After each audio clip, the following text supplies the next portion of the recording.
Dalam situasi pergantian tahun, kita dihadapkan dengan aneka bencana dan kecelakaan yang menimpa saudara-saudara kita.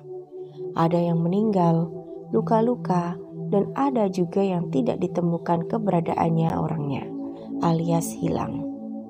Betapa menderitanya keluarga mereka atas kejadian yang menimpanya. Mengapa penderitaan begitu bertubi-tubi menimpa bangsa kita yang luas ini? Apa gerangan yang menyebabkan derita itu sedemikian silih berganti? Apakah segala bentuk peristiwa dan kejadian-kejadian itu yang benar-benar menjadi andil kemunculan semua derita ini? Alangkah sia-sianya hidup ini apabila tidak menemukan kunci bagaimana persoalan-persoalan itu bisa terungkap rahasianya. Pemahaman tidak menyentuh fakta. Suatu hal yang sudah umum di kalangan masyarakat bahwa setiap orang takut terhadap kematian.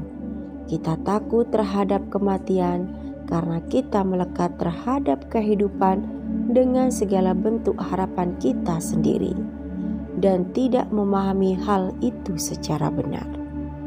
Orang lain hanya menyebut kematian saja, kita sudah takut lebih dulu, sehingga penderitaan juga tentu sudah lebih dulu mengganggu ketenangan batin kita. Kematian adalah satu peristiwa yang paling menakutkan bagi banyak pihak, tetapi selain kematian, masih ada hal-hal lain yang ditakuti oleh manusia, seperti penyakit, kehilangan sesuatu yang dicintai, dan lain sebagainya. Mengapa semua itu ditakuti? Padahal itu adalah kenyataan. Ada kenyataan sebagai fakta. Segala bentuk persoalan yang ada di dunia yang dihadapi manusia penuh dengan fakta-fakta yang tak terbantahkan oleh pihak manapun juga. Dalam Dhammacakkappavattana Sutta, Samyutta Nikaya, sangat jelas dikatakan mengenai keadaan nyata hidup ini adalah penderitaan. Namun karena faktor penghambat dalam batin kita sangat kuat, maka pemahaman kita terhadap hal itu bisa tidak sesuai dengan faktanya. Dalam sutta tersebut dikatakan, kelahiran adalah penderitaan, usia tua adalah penderitaan, kematian adalah penderitaan, ketidakpuasan, sedih, sakit, derita yang mendalam, dan tidak punya harapan adalah penderitaan. Bertemu dengan orang yang tidak disukai adalah penderitaan. Berpisah dengan yang dicintai adalah penderitaan. Tidak tercapai apa yang dicita-citakan adalah penderitaan. Singkatnya, gugusan 5 unsur penyebab kemelekatan adalah penderitaan.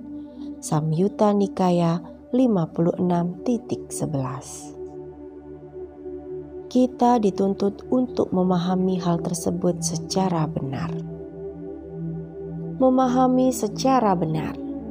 Dalam Nibbedika Sutta, Anguttara Nikaya 6.63, dikatakan bahwa penderitaan itu harus diketahui. Sebab penderitaan harus diketahui, variasi dalam penderitaan harus diketahui, dampak dari penderitaan harus diketahui, akhir dari penderitaan harus diketahui, jalan untuk mengakhiri penderitaan harus diketahui. Apakah yang dimaksud dengan variasi dari penderitaan?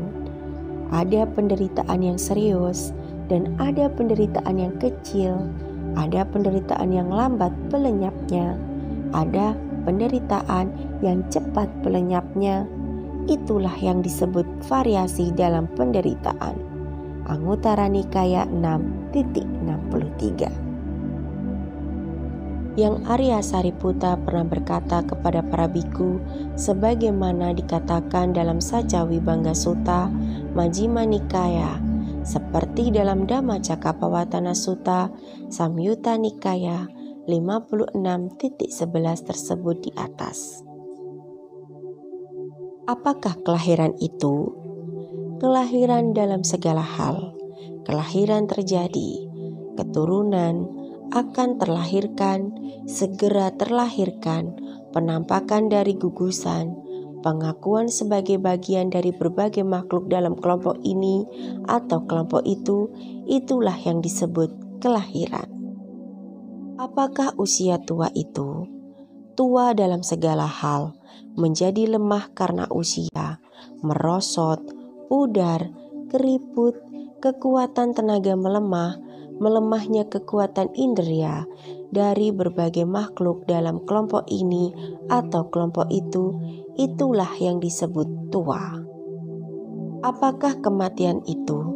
Kematian dalam segala hal, wafat, berakhir, lenyap, mati, kematian, berakhirnya waktu, terpencarnya bagian-bagian tubuh, tercerai-berainya unsur-unsur kehidupan dari berbagai makhluk dalam kelompok ini atau kelompok itu, itulah yang disebut kematian.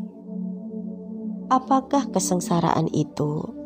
Kesengsaraan dalam segala hal, menjadi menderita, sedih, penderitaan dari dalam, kesedihan dari dalam bagi seseorang yang menderita kemalangan, tertimpa sesuatu yang menyakitkan. Itulah yang disebut kesengsaraan. Apakah kepedihan itu? Dalam segala hal menangis, merasa sengsara yang mendalam, merasa pedih, terisak-isak, kepedihan seseorang yang menderita kemalangan, tertimpa sesuatu yang menyakitkan, itulah yang disebut kepedihan. Apakah sakit jasmani itu? Dalam segala hal badan terasa sakit, badan terasa tidak nyaman, sakit atau tidak nyaman timbul dari sentuhan badan, itulah yang disebut sakit. Apakah derita batin itu? Dalam segala hal dalam pikiran terasa sakit, terasa tidak nyaman, sakit dan tidak nyaman timbul dari kontak pikiran, itulah yang disebut derita batin. Apakah penderitaan bertemu dengan yang tidak disukai itu? Ada hal-hal tertentu terjadi pada diri seseorang, seperti yang tidak diinginkan, tidak menyenangkan, penglihatan tidak menarik, pendengaran yang tidak menarik, penciuman yang tidak menarik, aroma yang tidak menarik, atau ada hubungan, kontak, relasi, dan interaksi dengan orang lain yang mengharapkan agar sakit, ada bahaya, tidak nyaman, atau mengharapkan supaya tidak selamat. Itulah yang disebut penderitaan bertemu dengan yang tidak disukai. Apakah penderitaan berpisah dengan yang dicintai itu? Ada hal-hal tertentu yang hilang dari diri seseorang, seperti yang diinginkan, menyenangkan, penglihatan yang menarik, pendengaran yang menarik, penciuman yang menarik, aroma yang menarik, atau putusnya hubungan, kontak, relasi, dan interaksi dengan orang lain yang mengharapkan agar baik-baik, bahagia, nyaman, atau mengharapkan supaya ia selamat. Itulah yang disebut penderitaan berpisah dengan yang dicintai. Majjhima Nikaya 141.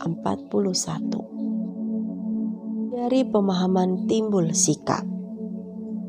Karena pemahaman yang tidak sesuai terhadap hal tersebutlah yang membawa pengaruh kuat sehingga penderitaan yang menghantam diri kita tidak kunjung redam.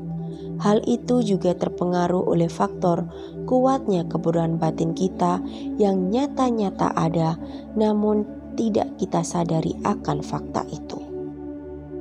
Akan tetapi dengan pemahaman yang benar sesuai dengan semestinya terhadap fakta yang ada di sekitar kita dan batin kita memiliki kekuatan dan kemantapan, maka sikap mental tidak akan mudah terpengaruh oleh keadaan fakta itu. Benarkah demikian? Sesulit apapun kenyataan hidup ini, karena memang selalu ada masalah yang menimpa kita, maka sebetulnya tugas kita adalah tidak hanya semata-mata mampu melihat dan memahami kejadian saja, akan tetapi yang lebih penting adalah sedapat mungkin kita berusaha menata kesiapan mental kita untuk menghadapi kenyataan itu. Batin kita akan bisa menerima fakta yang terjadi jika kesiapan diri kita secara mental dalam menghadapi sekaligus menerima kenyataan yang ada. Setiap orang takut terhadap kematian. Dhammapada 129.